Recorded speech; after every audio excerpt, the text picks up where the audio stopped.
Mientras la toma Calicheros de Quilpué sigue en pie, ya está lista lo que será la inminente demolición y desalojo del terreno a fines de septiembre, predio de la familia de Alejandro Correa, empresario asesinado el 18 de mayo de 2020. Realizamos una nueva visita al lugar donde la comunidad Villa Alto Nativo 1 ya fue notificada por el Ministerio del Interior del destino de sus viviendas. Sin embargo, el descontento continúa, reflejado, por ejemplo, en este mensaje rayado en un puente cercano a la entrada. No a la demolición. Al interior de la toma igualmente encontramos otros letreros como el de este registro, que dice: somos gente honesta, no delincuentes. Y otra que hace alusión al operativo que se realizaría en los próximos días: somos chilenos, no al desalojo. Es un avance que Serviu ya tenga los recursos aprobados y que en definitiva exista esta mesa intersectorial en donde se comprometieron a que la demolición iba a comenzar el 29 de septiembre y por lo tanto estamos esperanzados, con ciertas dudas siempre, porque sería la tercera vez que nos ofrecen, digamos, el cumplimiento de esta demolición y esperamos que esta sí sea la oportunidad en que se cumpla. El deseo de la familia Correa de recuperar sus tierras está a puertas de hacerse una realidad, algo que no solo es material, sino también emocional, pues esos terrenos son un símbolo de lo que ocurrió con el empresario Alejandro Correa. Voy a meditar. Bueno, yo hice el camino largo, pero ahora les quiero contar a ustedes que encontré una técnica súper interesante y esas son las terapias que yo hago. Hemos vivido con mucho una sensación de esto no entender por qué ocurrió algo así. Valentina Correa ha representado a su familia en este largo proceso con el dolor y la impotencia que ha significado pedir justicia por su padre y recuperar sus terrenos que le fueron usurpados. Alejandro fue asesinado a disparos en mayo de 2020 en la puerta de su casa por Víctor Gutiérrez, sicario que recibió 5 millones para quitarle la vida y así quedarse con el predio ocupado ilegalmente. ¿Quién le pagó para cometer este crimen y derrumbar a la familia Correa? Una palabra tan extraña como el sicariato se volvió parte de nuestra vida. Es una palabra que yo ocupo todos los días hoy, porque todos los días, o en mi diálogo interno o con alguien, hablo del caso. Y eso claramente que ha sido más difícil en mi proceso personal de duelo, que he estado en una etapa mucho más enfocada en esclarecer el crimen y encontrar justicia, en lo que tú mencionabas del terreno. Pero cuando llego a mi casa y en la soledad de las noches, claramente lo que yo siento y lo que yo veo al espejo es una hija que perdió un padre. Renato López conoció a Alejandro en los terrenos de Quilpué. Él tenía deseos de expandir su espacio e intentó de manera infructuosa un acuerdo con el empresario. Paralelo, López dialogaba con Luis Alarcón, quien delimitó y loteó los terrenos de la familia Correa de manera irregular. Todos estos intereses terminaron explotando en un bullado asesinato. El ser humano tiene eso, tiene esa maldad. Los homicidios existen desde que el hombre es hombre. Y digo hombre porque en su mayoría lo ejecutan los hombres. Y eso yo creo que esa como comprensión histórica y sociológica a mí, en mi proceso, me ha ayudado. Es decir, ¿por qué creí que nosotros íbamos a estar como exentos de esta maldad y esta perversidad que habita en algunas personas?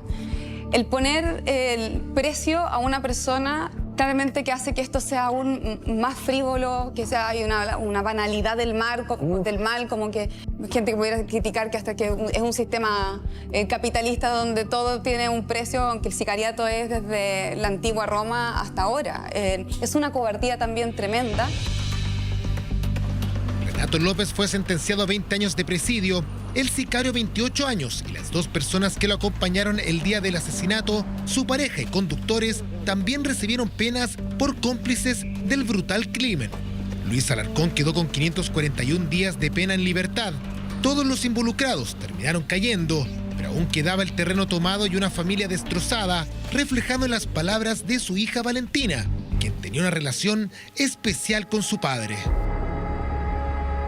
Como he tenido que dar esta pelea sola sin entender cómo funciona esto. Entonces ha tenido un costo también de ocupación psíquica. O sea, está siempre ahí como rumiante. Y yo creo que mi papá, donde esté, me diría, déjalo ya. O sea, vive la vida, termina con esto. Que yo creo que también las personas que están detrás y que han tomado y se han quedado con el terreno, yo creo que también vieron eso, que acá habían 4 mujeres, que mi papá, al ser asesinado, nosotros nos íbamos a morir de miedo y íbamos a soltar esto, y eso me da mucha rabia. He tenido los espacios para poder descansar con mi familia, para poder escribir también. He escrito mucho, que ha sido como la manera en que he podido ir como desahogando esta pena y conectarme con las fotos que vemos acá y con un montón de recuerdos y de historia y que me hacen sentir, yo soy una persona tremendamente orgullosa de ser hija de mi papá.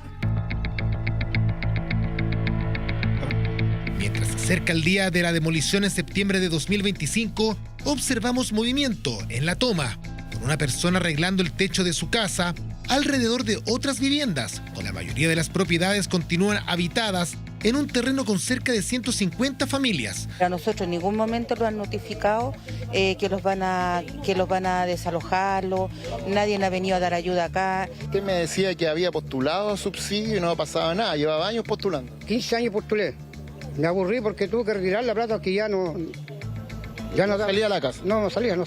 Me conseguí 2 préstamos, estoy endeudado. ¿Y cuánto quedo yo? Quedo con 50.000 pesos mensuales. ¿Y a dónde voy a quedar yo? En la calle. Rodrigo Valdés, abogado representante de las familias, cree que ellos pueden permanecer allí, a pesar de la inminente demolición. Lo que existe es una orden de demolición que es del año 2021, que no se había notificado por motivos obvios, porque esta resolución es nula, ¿ya? Sin embargo, la representante de Valentina Correa y su familia, sin haber ido jamás a un tribunal ni penal ni civil, no ha ejercido jamás una acción que tenga por objetivo restituir la propiedad de ese terreno, sino que solamente existe esa orden de demolición que el gobierno anterior no la quiso notificar. El gobierno actual tampoco la quiso notificar y fue la Corte la que ordenó notificarla. El abogado de las familias insiste que el serbio no tiene la facultad de desalojar, solo la familia Correa, que asegura no lo han solicitado.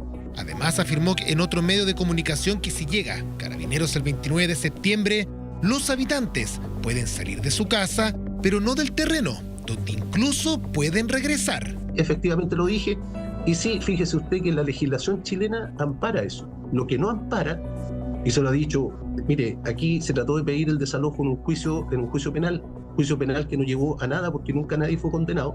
Se trató de hacer en el juicio por loteo irregular.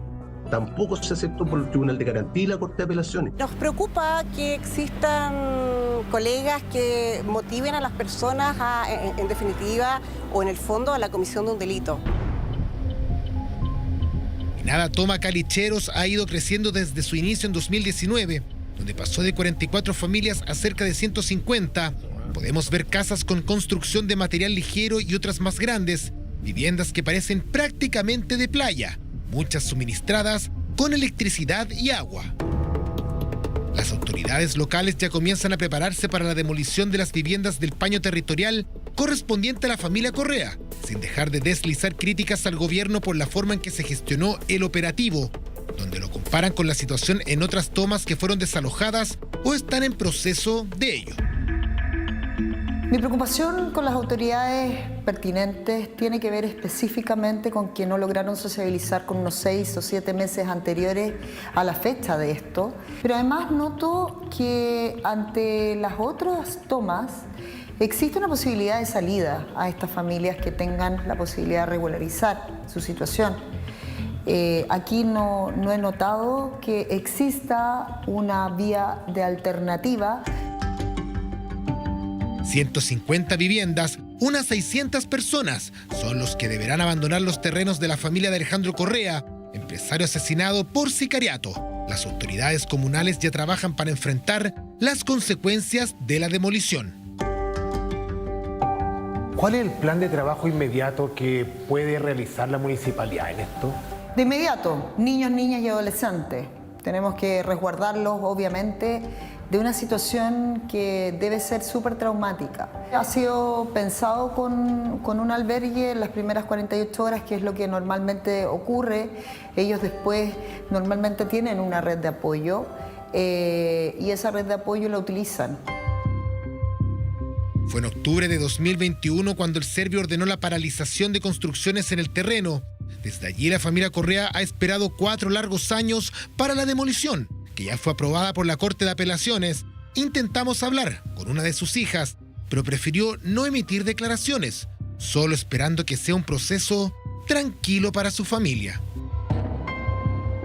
Nosotros estamos trabajando de la manera en que se exponga lo menos posible a las hijas y viudas de la familia Correa, y desde esa perspectiva es el compromiso que también he tomado como abogada de no revictimizarlas.